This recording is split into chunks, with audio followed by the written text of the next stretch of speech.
안녕하세요. 미국주식으로는 대학의 미준입니다. 4월 23일 오늘의 미국주식 뉴스를 시작합니다. 오늘도 변함없이 미국 주식 투자의 정석을 지키고 있는 미준에 오신 것을 환영합니다. 어제 제가 공유해드린 영상을 보시고요. 구독자 한 분께서 댓글을 남기셨는데 이 댓글이 굉장히 핫해졌습니다. 보시는 것처럼 지금 50분께서 좋아요를 클릭하셨고요. 대댓글만 19개가 달렸습니다. HS라는 아이디를 쓰시는 분이 남겨주신 글이고요. 멤버한테만 파신 것을 얘기하고 내린 후에 미리 얘기하셨음을 강조하면 멤버 아닌 사람은 허탈감이 듭니다. 라고 일종의 컴플레이션을 좀 해주셨습니다. HS님 개인적으로 어떤 마음인지 이해는 10분 갑니다. 그런데 저 역시도 배경 설명을 좀 드리고 싶은데요. 여기 아래 제가 대댓글을 남겨놨는데 혹시 읽으시지 못했을까봐 읽어드립니다. 사실 2022년 12월까지는요, 매달 제가 투자하고 있는 포트폴리오의 상세한 현황을 매월 1일 날 자세히 공개했습니다. 그냥 공개한 수준이 아니라요, 한 3, 40분 정도 되는 영상을 통해서 구체적으로 어떤 종목을 몇 주 들고 있고 수익률은 어떻고 또 섹터별로 나눠서 섹터별 비중도 계산을 해서 보여드리고요. 새로운 종목을 매수하거나 매도하거나 비중 조절이 있으면 이 모두도 투명하게 공개를 하면서 투자를 진행했습니다. 그런데 문제는요, 2022년에 여러분들 잘 알고 계신 것처럼 베어마켓이 왔잖아요. 그러면서 제가 포트폴리오를 공개하는 과정에서 굉장히 많은 안티 댓글러들이 생성이 됐고요. 저를 조롱하거나 공격하시는 분들이 너무나 많았습니다. 그래서 개인적으로 마음고생이 너무 심해지면서 안 되겠다, 이제 유튜브 그만해야겠다라는 생각까지 하게 됐습니다. 그래서 이런 마음을 좀 정리하는 데 시간이 많이 걸렸고요. 한때는 우울증 증세까지 좀 있었거든요. 그래서 이렇게 좀 어려운 시기를 겪으면서 이제는 소수의 찐팬 분들만을 대상으로 해서 미준 올인원 멤버분들을 위해서 저희 투자 현황을 실시간으로 공유하고 있다. 이렇게 배경 설명을 좀 드리고 싶습니다. 자, 따라서 이렇게 유료 멤버분들을 위해서만 정보를 공유하는 것은요, 저를 보호하기 위해서, 그리고 또한 작은아마 제가 공유하고 있는 정보에서 도움을 받고 계신 구독자분들을 보호하기 위한 저의 노력이다, 이렇게 생각해 주시면 좋을 것 같습니다.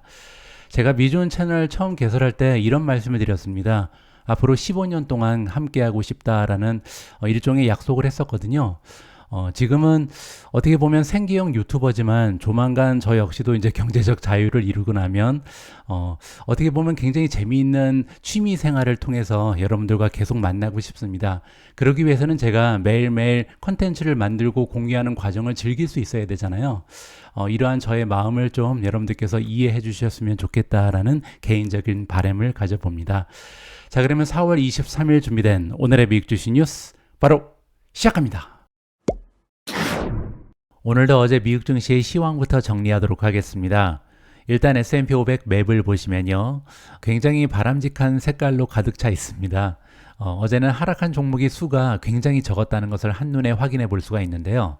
따라서 어제 미국 증시의 마켓 폭, 즉 마켓 브레스가 굉장히 좋아졌겠죠. 여러분들 기억하실 겁니다. 어제만 해도 50일 이평선 위로 주가가 형성되어 있는 기업의 퍼센티지는요, 34.59%에 불과했거든요. 그런데 오늘은 40.15%로 껑충 뛰어 올랐습니다. 물론 아직까지는 50% 이하에 형성되어 있기 때문에 주가의 흐름이 단기적으로는 좋지 않은 종목이 좋은 종목보다는 더 많습니다. 하지만 그럼에도 불구하고 조금씩 마켓 브레스가 향상되고 있다는 것은 굉장히 중요한 뉴스다, 이렇게 보시면 될 것 같고요. 장기적인 추세를 보시면요, 무려 72.57%가 아직은 200일 이평선 위쪽에 주가가 있습니다. 따라서 장기적인 추세는 아직까지도 굉장히 튼튼하다, 이렇게 보시면 될 것 같고요. 자, 그리고 어제 주가가 상승하면서 피어 앤 그리드 인덱스도 올라갔습니다. 우리가 공포 탐욕 지수라고 부르는 거죠. 어제만 해도 공포 탐욕 지수가 31, 32까지 떨어져 있었는데요. 이제는 37까지 반등을 했습니다. 물론 50 이하의 형성이 되어 있기 때문에 아직까지 투자자들이 완전히 안정감을 되찾진 못했다. 하지만 그럼에도 불구하고 어제 시장이 반등을 하면서 조금은 안정화되고 있다, 이렇게 보시면 될 것 같습니다. 저는 개인적으로 아직 줍줍을 못했기 때문에 다시 한번 조정이 나타났으면 좋겠다, 이러한 바람을 가지고 있는데요. 과연 지금부터 미국 증시가 어느 방향으로 흘러갈지 계속해서 모니터링을 하면 좋을 것 같습니다. 다음에는 빅스 지수입니다. 빅스는 이제 공포 지수죠. 어제 하루 동안 무려 9.46% 하락을 했거든요. 그러면서 이제 빅스 지수가 16.94까지 떨어졌습니다. 따라서 지금 공포 지수만 보면요, 시장에는 공포감이 많이 줄었다는 것을 다시 한번 확인해 볼 수가 있겠죠. 다우존스는 0.67% 상승했고요. S&P 500은 플러스 0.87, 마지막으로 나스닥은요 1.12% 급등하면서 가장 좋은 추세를 만들어냈습니다. 어제 나스닥의 상승 추세를 주도했던 성장주 이름을 보시면요, 고릴라 테크놀로지가 14.65% 올라가면서 가장 좋았고요. 마이크로 스트래티지가 플러스 12.77, C 리미티드 플러스 7.94, wolfspeed 플러스 7.94, 코인베이스 플러스 7.04, GCT 기가 클라우드 테크놀로지 플러스 6.92, 암홀딩스 플러스 6.79, 사운드하운드 AI 플러스 6.48, 아이온큐 플러스 5.64, 니오 플러스 5.26, 코헤런트 플러스 4.57, 스템 플러스 4.52, 마지막으로 엔비디아가 4.35% 올라가면서 가장 좋은 추세를 만들어냈습니다. 반면 3대 지수 모두 상승하는 가운데 주가가 흘러내린 좋지 않은 추세를 보인 성장주가 있는데요. DXYZ, 데스티니 테크가 이제 13% 추가적으로 떨어지면서 24달러까지 하락했습니다. 버진 갤럭틱이 마이너스 12.17, 리오토 마이너스 5.57, 파가야 테크놀로지 마이너스 4.66, 테슬라 마이너스 3.40, 블룸에너지 마이너스 3.2, 플러그 파워 마이너스 3.11, SQQQ 마이너스 2.88, 루시드 마이너스 2.86, 추이 마이너스 2.79, DJT, 트럼프 미디어 앤 테크놀로지 마이너스 2.42, 솔라 엣지 2.31% 떨어지면서 가장 좋지 않은 추세를 보였습니다. 자, 그 중에서 리오토 그리고 테슬라의 주가가 동반 하락했는데요. 그럴 만한 이유가 있었습니다. 어제 방송에서 제가 공유해드린 것처럼 테슬라가 미국, 중국 그리고 유럽 쪽에서 동시다발적으로 가격을 인하했잖아요. 자, 그런데 이러한 소식이 전달되자마자 리오토가 행동을 취했는데요. 테슬라의 가격 인하를 따라 했다라는 기사가 보도가 됐습니다. 따라서 테슬라도 그렇고 리오토도 그렇고 가격을 같이 내리면요, 경쟁 기업들이 그냥 마진만 떨어뜨리는 효과가 발생하게 되죠. 기업이 가격을 인하한다는 것은요, 다른 기업에 비해서 유리한 입지를 선점하기 위해서 그리고 시장 점유율을 높이기 위해서 가격을 내리는 거거든요. 자, 그런데 이렇게 경쟁을 하고 있는 기업이 모두 가격을 인하한다면 결국 그 누구도 승자가 될 수 없다, 이렇게 부정적으로 해석이 가능한 거죠. 따라서 어제 리오토가 테슬라를 따라가면서 두 종목 모두 하락하는 계기가 마련됐다, 이렇게 보시면 될 것 같습니다. 다음에는 미준 탑13의 성적입니다. 어제는 두 종목을 제외한 모든 종목이 플러스를 기록했고요.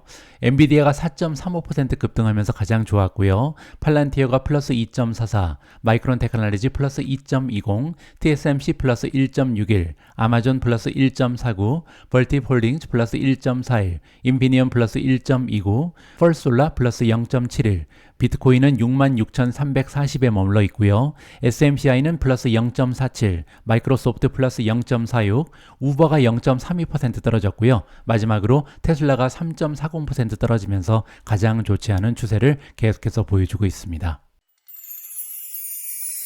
어제는 6일 내내 떨어졌던 미국 증시가 모처럼 반등했습니다. 하지만 이번 상승이 기술적인 반등에 불과한지 아니면 3주 내내 떨어지던 미국 증시가 드디어 추세가 전환되는 건지 이 부분은 우리가 확신하긴 좀 어렵습니다. 그래서 오늘 방송에서는요, 여러 전문가의 미국 증시 전망을 좀 들어볼까 합니다. 첫 번째 전망은요, 여기 나와 있는 이 사진의 주인공 에드 야디니의 의견이고요.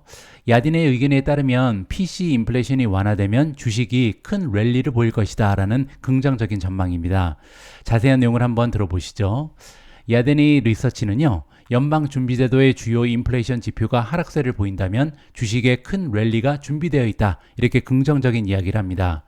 10년 만기 국채 수익률의 상승으로 인해서 지난주에 S&P 500 지수는요, 3월 28일 기록했던 사상 최고치에서 5.6%나 하락했습니다. 야데니 리서치 사장인 에드 야디니의 의견이고요. 현재 매도세는 이번 주에도 계속될 수 있다. 따라서 아직까지 하락세가 완전히 끝난 것은 아니다라고 얘기하죠. 하지만 그럼에도 불구하고 3월 개인 소비 지출, 우리가 PCE라고 부르는 물가지수가 있잖아요. 그런데 이 물가지수가 예상보다 낮았다는 소식이 전달된다면 금요일에 큰 반등이 있을 수 있다. 이렇게 어떻게 보면 당연한 얘기를 하고 있습니다. 왜냐면요, 지금까지 미국 증시가 5% 이상 하락했던 이유는 크게 두 가지잖아요. 첫 번째는 CPI 지수죠. 1월달, 2월달, 3월달 3개월 연속으로 인플레이션이 굉장히 강력한 모습을 보여줬죠. 그리고 이제 그 밖에 경제 지표가 굉장히 탄탄했습니다. 따라서 조만간 금리 인하가 나타날 가능성이 굉장히 희박해졌죠. 두 번째 이유는요, 지정학적인 리스크입니다. 그래서 이스라엘과 이란과의 관계가 굉장히 악화되면서 좀 어떻게 보면 공포감이 밀려왔는데요. 두 번째 이유는 사실 그렇게 걱정스러운 것은 아닙니다. 왜냐면요, 미국 증시의 역사를 쭉 보면요, 보통 지정학적인 문제로 인해서 주가가 하락했을 때는요, 보통 평균적으로 3개월 이후에 정고점을 회복하는 이러한 역사가 남아있거든요. 따라서 전쟁은 보통은 3개월, 굉장히 단기간에 하락에 불과하다. 중요한 것은요, 과연 인플레이션이 잡히는가, 이게 가장 중요한 문제죠. 따라서 인플레이션이 잡힌다는 느낌이 들 수만 있다면, 따라서 PCE 지수가 좋은 수치를 발표하게 되면요, 미국 증시는 상승할 여지가 굉장히 많다. 이렇게 우리가 정리하면 좋을 것 같습니다. 완고한 인플레이션이 연준의 급격한 금리 인하에 대한 기대감을 낮추면서 최근에 채권 강세 기간 동안 10년물 수익률이 상승했습니다. 사실 인플레이션이 안 떨어지면 가장 중요한 문제, 주식에 악영향을 끼칠 수 있는 게 바로 금리의 상승이거든요. 이번에도 채권의 금리가 상승하면서 주식이 떨어지는 계기가 마련됐다. 이렇게 보시면 됩니다. 10년물 금리는 5%를 다시 회복할 것으로 예상이 되고요. 야대니도 이에 동의한다. 따라서 채권 금리가 조만간 떨어질 이유는 없다. 이렇게 얘기하는 거죠. 자, 그런데 문제는요, 만약에 이번 주 금요일 날 PC 물가지수가 갑자기 뚝 떨어지는 모습을 보이게 된다면, 그렇게 되면 채권 시장의 최근 하락세를 끝내버릴 것이다. 따라서 금요일 날 발표되는 PCE가 모든 것을 결정한다. 이렇게 보시면 됩니다. 3월달 근원 PC 인플레이션 수치는요, 금요일에 발표될 예정이고, 경제학자들은요, 헤드라인과 근원 PC 수치가 전월 대비 0.3% 상승할 것으로 예상하고 있습니다. 그리고 작년 대비로는요, 헤드라인 PC는 2.6%, 그리고 근원 PC 같은 경우는 2월 달보다 낮은, 2월 달에는 2.8%였는데 2.7%를 기대하고 있거든요. 따라서 만약에 2.7% 혹은 2.7% 밑으로 형성이 되면 시장에서 안도의 한숨을 쉴 수 있다. 이렇게 우리가 기대해 볼 수가 있는 거죠. 또한 S&P 500 지수는 4,800선에서 기술적인 지지선을 찾을 수 있다라고 야대니는 전망했습니다. 어제 방송에서 잠깐 말씀드린 것처럼 4,800은요, 굉장히 강력한 지지선이 형성되어 있습니다.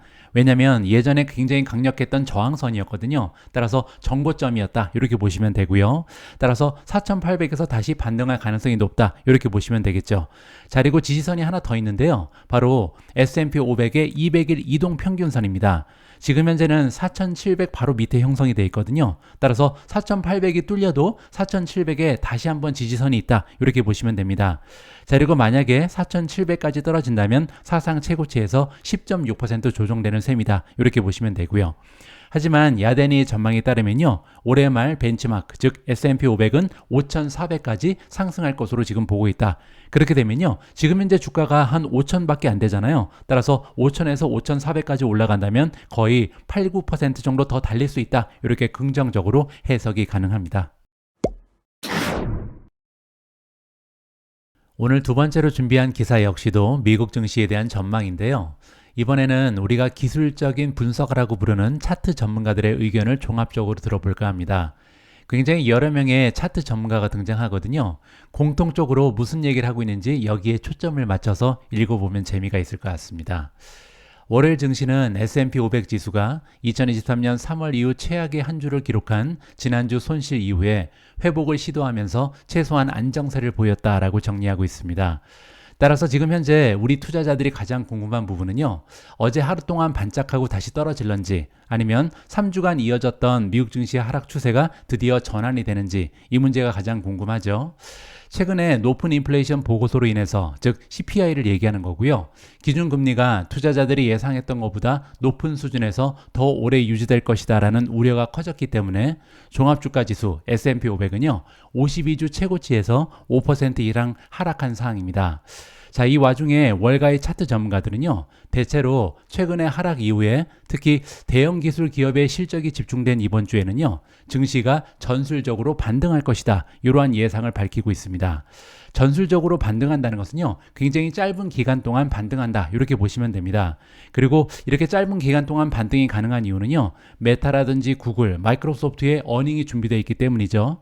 자, 그러나 그들은 또한 이번 조정이 더 진행될 가능성이 높다, 이렇게 경계하고 있다라고 합니다. 자, 이래부터 여러 명의 기술 전문가의 의견을 하나하나 들어볼까 하는데요. 첫 번째는요, 로스 MKM의 수석 시장 기술자 제이시 오하라입니다. 단기 반등 가능성이 있더라도 실제 저점이 형성되었다고 확신할 만큼 과매도 상태가 확대되지 않았다. 따라서 조금 더 떨어져야 된다, 이런 얘기를 하고 있는데요. 어저께 제가 QQQ의 RSI 지수를 보여드렸죠. QQQ 같은 경우는요, 어제 분명히 30 이하로 떨어졌었습니다. 따라서 과매도 되었다. 따라서 기술적인 반등이 가능하다, 이러한 결론을 우리가 도출해낼 수 있었는데요. 이번에는 스파이를 좀 보여드리도록 하겠습니다. 스파이라는 것은 S&P 500을 추종하는 ETF죠. 자, 그리고 스파이의 모멘텀을 보기 위해서 들어가 보니까요, 가장 밑으로 내려가면 이제 RSI 지수가 있죠. 자, 어제 반등을 하기 전에 RSI 지수는요, 31.03이었습니다. 따라서 30 이하로 떨어져야 기술적으로 이제 과매도 상태인데, 과매도라고 부리기에는 조금 높은 수치였죠. 따라서 이거보다 더 떨어질 가능성이 있다, 이런 얘기를 한다라고 이해하시면 좋을 것 같습니다. 참고로 지난번에 가장 저점을 보시면요, 2023년 10월 말에 저점을 찍고 그때부터 이제 미국 증시가 쭉 달렸잖아요. 그때 RSI 지수는 29.11이었습니다. 따라서 조금 더 떨어질 가능성이 있지 않을까, 이렇게 기술적인 이야기를 해볼 수가 있는 거죠. 자, 계속해서 읽어보도록 하겠습니다. 이 기술 분석가 제이시 오하라는요, S&P 500 지수가 4,700, 4,800 사이에 주식 지지선에서 반등할 것으로 예상한다라고 말했습니다. 앞에서 우리가 살펴본 것처럼 4,800은 전고점이었고요. 4,700은 지금 S&P 500의 200일 이평선 근처잖아요. 따라서 이쪽에서 굉장히 단단한 지지선이 있다, 다시 한번 확인해 볼 수가 있는 거죠. 자, 그리고 지금 현재 월요일날 주가가 반등하면서 S&P 500 지수가 5010.60까지 올라가 있습니다. 따라서 만약에 4800까지 떨어지면 4.2% 떨어지는 거고요. 4700까지 하락하면요, 6.2% 지금보다 더 떨어질 가능성이 높다, 이렇게 정리가 가능합니다. 자, 하지만 오하라는요, 역사적으로 볼 때 우리는 전술적 저점에 가까워지고 있다. 따라서 저점이 멀지 않았다, 이렇게 얘기하는 거고요. 반등 가능성이 점점 커지고 있다라고 설명합니다. 따라서 지금이 매수하기에 최적의 저점은 아닐 수 있다. 조금 더 떨어질 수 있지만 현 시점에서 매도하는 것은 권장하지 않는다라고 의견을 피력하고 있습니다. 일부 전문가들은요, 단순한 반등이 아닌 지속적인 주식시장 랠리를 예상하고 있는데요. 그 중에 한 명은 펀드 스트рат의 톰 리입니다. 톰 리 같은 경우는요, 증시가 상승하기 위해서는 긍정적인 촉매자가 필요하다. 그리고 주식이 과매도될 것으로 예상을 하고 있는데요. 가장 중요한 것은 역시 인플레이션입니다. 따라서 만약에 금요일 날 인플레이션이 예상보다 더 잘 나온다, 이러면요, 우리는 랠리를 할 수 있는 좋은 위치에 있다, 이렇게 그의 의견을 밝혔습니다. 자, 세 번째 전문가는 오펜하이머의 아리 월드입니다. 아리 월드 역시도 기술적인 분석을 하는 차트 전문가다, 이렇게 보시면 되는데요. 아리 월드는 이렇게 얘기합니다. 주식이 전술적으로 매력적이다라고 이야기하지만 시장은 이제 바닥을 다질 필요가 있다. 바닥을 다진다는 것은요, 시간을 좀 끌 필요가 있다라는 겁니다. 바로 반등이 어렵다는 거죠. 그는 S&P 500 지수가 4,800에서 지지선을 찾을 수 있겠다. 물론 이제 기술적으로는 굉장히 단단한 지지선이 있다는 얘기입니다. 하지만 그럼에도 불구하고 몇 주 동안 진정한 바닥을 찾지 못할 수도 있다. 따라서 시간이 좀 걸릴 가능성이 있다는 겁니다. 그는 증시가 다시 상승하기 위해서는 국채 수익률이 상승을 멈춰야 된다, 이렇게 덧붙였고요. 하지만 오하라와는 달리 그는 투자자들이 지금부터 하락장에서 매수를 시작해도 좋을 것이다, 이렇게 이야기했습니다. 왜냐면요, 4,800이 지지선이 있기 때문에 지금부터는 조금씩 사도 된다는 거죠. S&P가 조정 지점에서 2%, 4% 이내에 도달을 했다. 따라서 지금부터는요, 많이 떨어져도 2%에서 4% 떨어지는 게 다다, 이렇게 얘기합니다.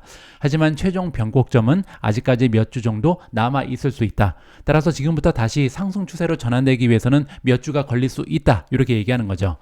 일반적으로 첫 번째 임기 후에 선거가 있는 해에는요, 6월부터 8월 사이에 가장 강세를 보였기 때문에 여름철이 가까워질수록 강세를 볼 것으로 예상한다. 어제 제가 잠깐 말씀드렸죠. 원래 미국 증시는요, 5월에 떠나서 10월까지 들어오면 안 됩니다. 5, 6, 7, 8, 9, 10 이렇게 6개월이요, 1년 12개월 중에 가장 주식의 상승 추세가 좀 저하되는 이런 시기거든요. 하지만 올해는 11월 달에 대선이 있잖아요. 따라서 집권당 입장에서는 대선에서 승리하기 위해서 쪽에서는요, 아무래도 그 바로 전까지 주식시장이 강세를 보이는 것이 유리하죠. 따라서 올해 같은 경우는 여름에 강세를 보일 가능성이 높다. 역사적인 사실이 그렇다. 이렇게 정리가 가능합니다. 자, 한 명이 더 나옵니다. BTIG의 조나단 크린스키고요. 자, 이 전문가의 의견에 따르면 전술적 지표가 과매도 상태를 이미 보여줬다. 따라서 이번 주 초에 반등이 실현될 것이다라고 예상했습니다. 따라서 어제 하루 동안 반짝한 것이 아니라 이제부터 추세가 바뀌었다 이렇게 얘기하는 거죠. 하지만 만약에 매도세가 지속된다면, 따라서 앞으로 며칠 동안 계속 떨어진다면 S&P 500 지수는요 4,700까지 하락할 가능성이 있다 이렇게 예상을 밝혔습니다. 자, 여기에 그 근거가 나오는데요. 크린스키에 따르면 현재까지 장중 기준 S&P 500 지수의 조정폭 즉 5.9%는요 몇 주간의 반등이 시작되기 직전이었던 2023년 8월의 초기 하락폭과 정확하게 일치한다라고 합니다. 자, 그런데 여러분들 기억하시겠지만 8월 달에 하락하고 나서 추가적으로 계속 떨어져서 10월 말이 돼서 저점을 찍었잖아요. 따라서 여기부터 상황이 똑같이 전개될 것으로 단정하기는 어렵지만 만약에 비슷한 하락폭이 만들어진다면요 S&P 500은 4,700까지 하락할 가능성이 있다 이렇게 얘기하는 거죠. 그러나 4,700까지 떨어질 가능성보다는 4,800이 가능성이 높다라고 얘기합니다. 4,800이 논리적인 지지선이다. 하지만 오버슈팅이 발생한다면 추가적으로 악재가 발생하거나 하면요 200일 이동 평균선 즉 4,700 그 밑에까지도 떨어질 가능성이 높다 이렇게 얘기하는 거죠. 2023년에는 7월부터 10월까지 조정이 3개월간 진행이 됐습니다. 하지만 이번 조정은요 아직 한 달도 채 되지 않았다. 따라서 빠르게 상승할 거라 이렇게 기대할 필요는 없다. 앞으로 한 2달 정도는 더 떨어질 가능성 아니면 횡보할 가능성이 있다. 상승은 조금 기다려야 된다. 이렇게 정리하면 좋을 것 같습니다. 오늘 방송 앞부분에서 제가 리오토 그리고 테슬라의 주가가 동반 하락한 이유에 대해서 설명을 드렸는데요. 조금 더 거기에 대한 이야기를 들어볼까 합니다. 이번 기사의 제목을 보시면요. 테슬라가 최근 가격 인하로 인해서 중국 쪽의 수익이 사라질 위험에 처했다고 합니다. 구체적으로 한번 어떤 이야기인지 살펴보시죠. 테슬라의 중국 내 가격 인하로 인해서 세계 최대 전기 자동차 시장에서 즉 중국이죠. 테슬라는 영업이익을 모두 잃을 수 있다. 에버코어 ISI가 새로운 보고서에서 경고를 했습니다. 에버코어의 애널리스트 크리스 맥널리의 의견에 따르면요. 중국에서 테슬라의 비즈니스는 이제 이자 그리고 세금 전 수입, EBIT이라고 부르는 건데요. 영업이익과 비슷한 개념입니다. 자, 이 영업이익을 기준으로 했을 때 손익분기점이거나 심지어 마이너스가 될 수도 있다라고 굉장히 좋지 않은 얘기를 했습니다. 테슬라는 또한 실망스러운 1분기 판매량으로 인해 재고가 급증하자 미국 그리고 독일에서도 가격을 인하했습니다. 중국에서는 개선된 모델 3의 가격을 기존의 24만 5,900위안에서 23만 1,900위안, 즉 32,000달러 수준으로 인하했고요. 특별 출시 가격으로 되돌려 놨다. 그리고 모델 Y 같은 경우는요 24만 9,900위안으로 할인이 되면서 최소한 5년 만에 가장 저렴해졌다라고 정리해주고 있습니다. 자, 그런데 이렇게 테슬라가 가격을 인하하자마자 중국의 리오토가요 월요일날 신모델에 대한 할인 그리고 현금 환급으로 즉각 대응을 했거든요. 이 부분이 굉장히 좋지가 않죠. 리오토 같은 경우는요 전 라인업의 가격을 6%에서 7% 인하했고요. L7 스포츠 유틸리티 차량은 현재 30만 1,800위안부터 시작이 됩니다. 자, 이렇게 가격을 낮춘 것도 좋지가 않은데 거기에 더불어서 무슨 얘기를 했냐면요 이미 주문했지만 차량을 인도받지 못한 사람들은 새로운 가격을 받을 수 있다 이렇게 밝혔고요. 또한 2024년형 모델의 기존 소유자한테는요 차액을 현금으로 제공할 예정입니다. 따라서 올해 1월부터 이미 자동차를 산 사람들은요 차익만큼 현금으로 돌려준다는 얘기죠. 자, 이렇게 과감한 소식으로 인해서 리오토의 홍콩 상장 주가는요 8.3%나 하락을 했습니다. 그러면서 지금 1년 만에 최저치를 기록하고 있거든요. 그만큼 테슬라뿐만 아니라 전체적으로 전기차 종목들이 굉장히 어려운 상황이다 이렇게 이해가 가능하겠죠. 중국의 전기차 가격 전쟁은요 테슬라가 차량 할인을 시작한 2020년 말부터 계속되고 있습니다. 자동차 제조업체들이 판매 목표를 달성하기 위해 고분분투하면서 경쟁은 더욱 치열해졌고요. 올해도 시장 선두주자인 BYD가 가장 인기 있는 차량의 가격을 인하하는 등 경쟁은 완화될 기미가 보이지 않다. 따라서 계속해서 경쟁은 오히려 심화되고 있다. 부정적으로 해석이 가능한 거죠. 자, 여기 밑에 그래프를 보시면요. 굉장히 좋지 않은 추세가 발견이 되는데요. 자, 여기 파란색, 이 푸른색으로 표시된 부분이 뭐냐면요. 할인된 가격으로 판매되는 모델의 수입니다.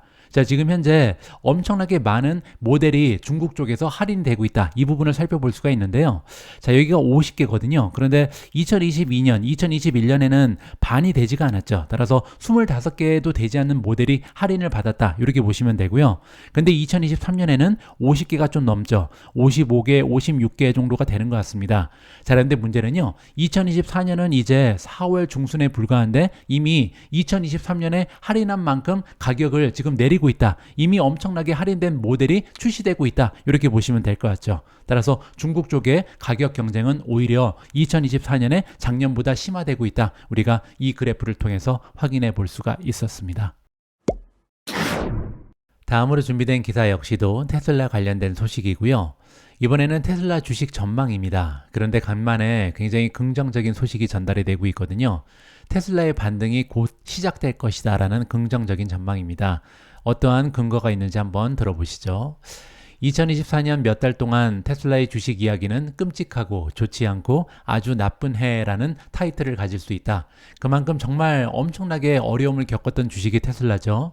투자자들이 판매 부진, 전 세계 전기차 가격 인하, 하이브리드 차량과의 경쟁, 대량 해고, 수익 부진의 우려를 하면서 주가는 40% 이상 급락을 했습니다. 하지만 한 명의 애널리스트는요, 테슬라가 곧 상황을 반전시킬 것이다 라고 확신하고 있고요.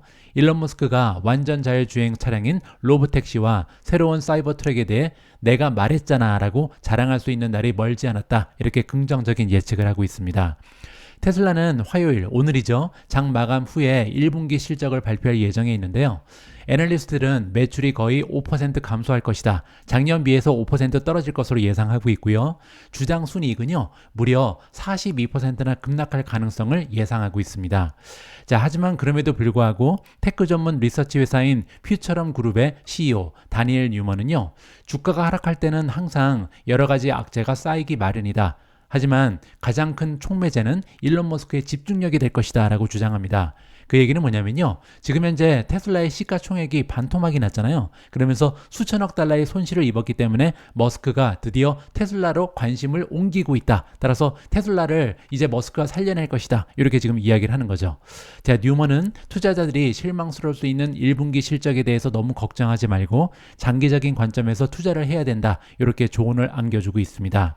뉴먼에 따르면요. 이번 주에 테슬라 실적에서 다시 미스가 나오게 되면 매도세가 발생하면서 시장이 포기하는 순간이 올 수도 있다. 제가 예전에 한번 말씀드린 적이 있는데요. 저는 작년에 한 10월 달 초에 이제 처음으로 테슬라 주식을 정리했잖아요. 그때 제가 가지고 있던 생각은 뭐냐면 몇 개월 내에 한 120달러까지 130달러까지는 떨어질 것이다. 이러한 예측을 가지고 있었습니다. 그런데 상당히 오랫동안 지금 주식이 떨어지지 않고 버티고 있잖아요. 그래서 이렇게 굉장히 좀 테슬라에 대해서 확신을 가지고 있는 투자자가 많다는 것을 다시 한번 개인적으로 확인을 했습니다. 자, 그런데 만약에 오늘 실적에서도 미스가 나오게 되면요. 아마도 시장이 포기하는 순간이 올 수 있다. 따라서 제가 예상했던 120달러까지 떨어질 가능성이 있다는 거죠. 주가가 폭락할 가능성이 있다. 이렇게 얘기하는데요. 이때 매수자들, 따라서 테슬라에 강력한 확신을 가지고 있는 투자자들은요. 다시 뛰어들고 싶어 할 것이다. 따라서 금방 반등이 가능하다. 이렇게 지금 전망을 안겨주고 있습니다. 머스크는요, 8월 8일 날 테슬라가 자율주행 기능을 사용해서 승객을 태워 주인을 위해 돈을 벌 수 있는 자율주행 차량인 로보택시를 공개할 것이다. 이렇게 약속한 바가 있는데요. 이러한 기술은 기본적으로 테슬라 차량 소유자를 미니 우버라든지 미니 리프트로 만들어줄 수 있다. 따라서 집에서 쉬고 있는 테슬라 차량을 통해서 돈을 벌 수 있는 하나의 사업이 시작된다. 이렇게 보시면 되겠죠. 자, 따라서 테슬라는요, 단순한 자동차가 아니라 소프트웨어와 인공지능의 결합체다.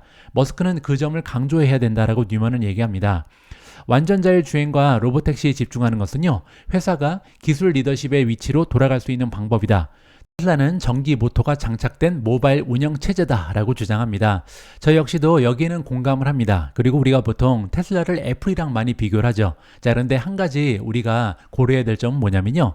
애플이 운영 체제를 가지고 성공을 했죠. 생태계를 운영하면서 엄청난 성공을 이뤘던 세계 최고의 기업이 됐던 것이 애플입니다. 하지만 애플 역시도요, 아이폰이라는 히트작이 있었습니다. 따라서 테슬라 입장에서도 아이폰처럼 전 세계 1등의 하드웨어가 있어야 된다는 점은 우리가 기억할 필요가 있는 거죠. 뉴먼은 테슬라가 조만간 1조 달러라는 자랑스러운 시장 가치로 돌아갈 것이다 라고 주장하지는 않습니다. 지금 현재 테슬라의 가치는요, 약 4,550억 달러까지 떨어졌습니다. 자, 그런데 문제는 이렇게 많이 떨어졌음에도 불구하고 테슬라는요, 2024년 예상 주당 순이익의 55배 이상이다. 따라서 포워드 PER이 55배가 넘는다는 얘기를 하고 있는 거고요. 매출 전망치의 4.5배 이상의 거래가 되고 있다. 이거는 우리가 PSR이라고 얘기하는 거죠. Price to Sales Ratio는 4.5배가 넘는다. 이렇게 보시면 됩니다. 따라서 지금 현재 주가가 많이 떨어졌음에도 불구하고 밸류에이션은 높다. 이렇게 보시면 되고요. 오랜 테슬라 투자자이자 현재 주가가 1300% 가까이 급등해서 결국 2000달러에 도달할 수 있다. 이렇게 생각하는 투자자가 있죠. 바로 아크 인베스트의 캐시 우드인데요. 캐시 우드만큼 뉴먼이라는 투자자도 낙관적이다. 이렇게 얘기합니다. 시장 점유율을 고려할 때 현재 테슬라는요, 과매도 상태다. 따라서 지금부터는 반등이 멀지 않았다. 이렇게 얘기하는 거죠. 자, 그리고 12월 말 기준으로 약 13만 주에 달하는 테슬라 주식을 보유한 다른 투자자가 있는데요. 차이 캐피탈의 사장 그리고 최고 투자 책임자를 맡고 있는 크리스토퍼 차이입니다. 자, 이 전문가 역시도 뉴먼의 의견에 동의한다라고 나와 있는데요. 자, 차이라는 전문가 의견에 따르면 월가에 많은 사람들이 오해를 하고 있다. 그 결과 공매도 세력의 사랑을 받고 있는 테슬라는 계속해서 성장하고 경쟁사보다 우위를 점하고 있으며 그 과정에서 소비자들을 만족시키고 있다라고 주장합니다. 테슬라는요, 과거에도 성장이 둔화된 시기를 경험했다. 하지만 일시적인 것으로 판명이 됐다. 따라서 성장이 둔화된 게 처음이 아니고요. 이번에도 조만간 반등이 예상된다. 이렇게 얘기하는 거죠. 우리는 회사의 성장이 다시 한번 가속화될 것으로 예상한다라고 차이가 얘기합니다. 화요일의 결과가, 어닝 결과가 투자자들한테 턴어라운드가 임박했다는 확신을 주지 못할 수도 있다. 따라서 이번 어닝 결과는 초라할 가능성도 있다는 거죠. 하지만 그럼에도 불구하고 테슬라 신봉자들은요, 머스크가 결국 반대론자들이 틀렸다는 것을 증명할 것이다 라고 확신한다라고 마무리가 됩니다. 제가 몇 번 말씀드린 것처럼 이번 어닝 결과보다는요, 더더욱 중요한 것은 기자회견입니다. 이번 기자회견에서 여러 가지 좀 클리어하게 투명성을 갖춰야 되는 그런 정보가 있거든요. 뭐 예를 들어서 자율주행을 8월 8일 날 출시할 것이다, 소개할 것이다, 이렇게 얘기를 했는데요. 과연 어느 정도 임박해 왔는지, 언제부터 이 수익이나 매출을 올릴 가능성이 있는지 여기에 대해서 귀뜸을 해줘야 되고요. 한 가지 굉장히 중요한 부분은요, 저가형 자동차를 정말 취소한 것인지 아니면 잠깐 뒤로 미룬 것인지, 그리고 만약에 연기를 했다면 언제 출시가 될런지, 이러한 부분의 정보를 투자자들한테 투명하게 오픈할 필요가 있습니다. 따라서 이번에 일론 머스크가 기자회견에 등장해서 어떠한 이야기를 하는지 많은 관심을 가지고 지켜볼 필요가 있을 것 같습니다. 다음으로 준비된 기사는 애플에 관련된 소식인데요. 지금 화면에 나와 있는 전문가는 댄 나일스입니다. 댄 나일스는 직접적인 화법 때문에 굉장히 많은 투자자들이 추종하는 인기 있는 펀드 매니저인데요. 자, 이 펀드 매니저가 굳이 애플에 투자할 이유가 있을까? 이렇게 좀 과감한 언급을 하고 있거든요. 어떠한 얘기인지 한번 들어보시죠. 회계년도 2분기 실적을 앞두고 애플의 상황이 좋지 않다라고 사토리 펀드 설립자 댄 나일스가 이야기합니다. 5월 2일 날 실적을 발표할 예정인 애플은요, 올해 들어서만 주가가 14%나 급락을 했습니다. 자, 이러한 하락에도 불구하고 댄 나일스는요, 지난 3년간 지속적으로 좋지 않았던 애플의 펀더멘탈을 고려할 때 애플의 가치는 여전히 너무 높다, 이렇게 주장합니다. 따라서 주가가 많이 떨어졌음에도 불구하고 아직까지는 굉장히 고평가되어 있다, 이렇게 평가를 하는 거죠.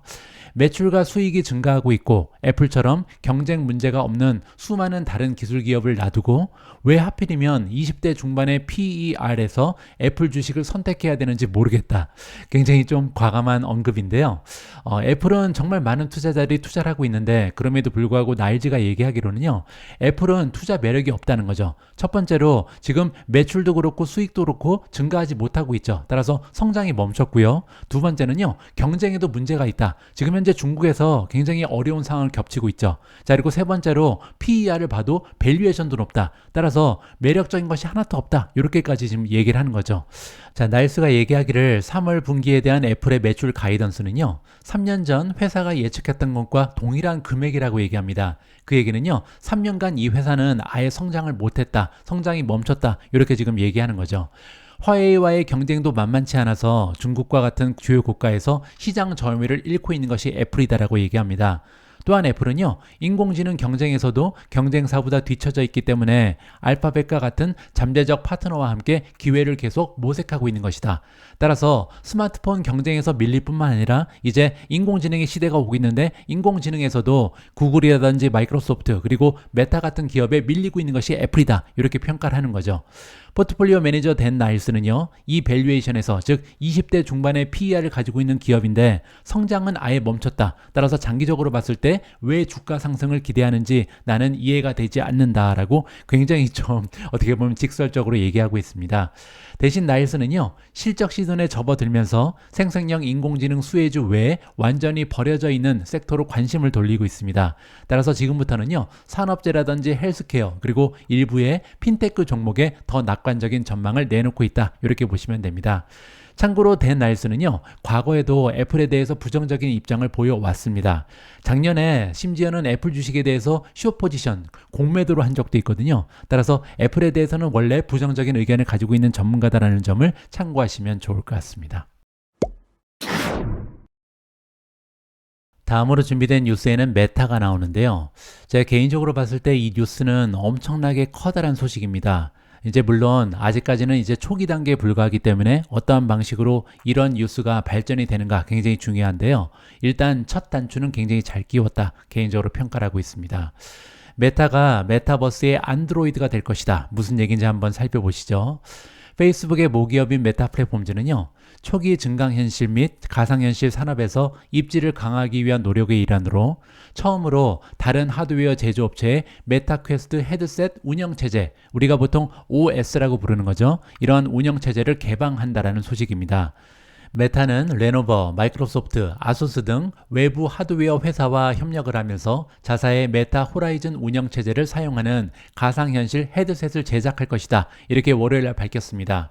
따라서 지금까지는요, 메타 플랫폼이 구축하고 있는 메타버스, 즉 가상현실은요, 헤드셋도 메타가 만들었잖아요. 근데 이제는 메타가 만드는 헤드셋이 아니더라도 메타버스가 운영하고 있는 메타 호라이즌 운영체제를 이용할 것이다. 이렇게 엄청난 변화를 주고 있는 거죠. 컴퓨팅의 역사를 보시면요, 항상 한두 개의 기업이 이러한 운영체제를 독점해 왔습니다. 우리가 PC라고 부르는 컴퓨터 시장은요, 사실 마이크로소프트 그리고 애플이 양분을 하고 있죠. 마이크로소프트가 운영하고 있는 윈도우라는 운영체제를 안 쓰는 PC가 없습니다. 그리고 이제 나머지는 다 애플의 운영체제를 쓰잖아요. 그리고 모바일폰도 마찬가지죠. 스마트폰 시대가 열리면서 애플은 그들이 운영하고 있는 운영체제를 계속해서 지키고 있고요. 나머지는 구글이 운영하고 있는 안드로이드를 쓰고 있습니다. 따라서 이렇게 컴퓨터의 체계, 하드웨어는 계속해서 발전하지만 그 안에 들어가는 운영체제는 항상 독과점이 운영되고 있다. 이렇게 보시면 되겠죠. 따라서 메타는요, 이제 다음 하드웨어는 메타버스가 될 것이다. 그리고 거기에 들어가는 운영체제는 우리가 만들 것이다. 이렇게 엄청난 포부를 밝히고 있는 겁니다. 자, 따라서 정리를 해보면요, 퀘스트 3 그리고 퀘스트 프로와 같은 메타의 현재 자사 가상현실 하드웨어와 동일한 운영체제 그리고 소프트웨어에서 실행되는 새로운 하드웨어 장치가 경쟁 기업들로부터 만들어질 것이다. 이렇게 이해가 가능합니다. 자, 이러한 움직임은요, 애플이 1월에 3,500달러짜리 가상현실 헤드셋인 비전 프로를 출시한 지 몇 달 만에 가상현실 하드웨어 시장의 경계선을 더욱 명확히 하는 움직임이다. 아까 제가 말씀드린 것처럼 지금까지 항상 양분돼 있었습니다. 애플 대 마이크로소프트 그리고 애플 대 구글이었잖아요. 이제는 애플 대 메타가 구성되고 있다. 이렇게 보시면 되겠죠.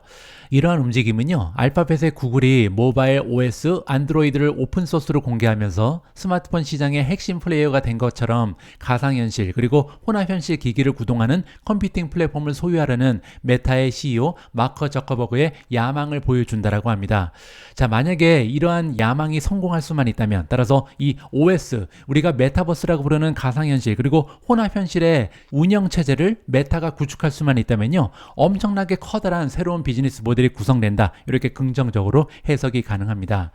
월요일 날 인스타그램 동영상에서 이 소식을 공유한 메타의 CEO 마크 저커버그에 따르면요, 이번 발표는 가상현실 헤드셋을 대상으로 스마트폰의 안드로이드 대 iOS의 역학관계를 본질적으로 재현한 것이다. 아까 제가 말씀드린 것처럼 PC 시대에는 애플 대 마이크로소프트고요, 이제 스마트폰에는요 iOS라고 부르는 애플의 운영체제, 그리고 안드로이드, 이렇게 양대 산맥이었잖아요. 이제는 애플 대 메타다, 이렇게 보시면 됩니다. 애플의 VR 제품은 더 비싸고 수직적으로 통합된 상태로 유지될 것이다. 따라서 애플은요 항상 그들만의 리그를 만드는 거죠. 하드웨어도 그들이 만들고 소프트웨어, 그리고 운영체제까지도 다 애플의 생태계 안에 들어가 있는 거죠. 하지만 메타는 그렇게 하지 않는다는 거죠. 다양한 가격대의 다양한 하드웨어 디바이스와 경쟁을 해야 될 것이다. 그리고 이러한 하드웨어들은요 모두 메타의 운영체제 위에서 실행될 것이다 라고 이야기하고 있습니다. 자, 따라서 제가 말씀드린 것처럼 이게 과연 성공할 수 있는가, 메타라는 기업이 가지고 있는 이 기업의 가치가요 엄청나게 확장될 수 있는 기회다, 저는 개인적으로 생각을 하고 있습니다.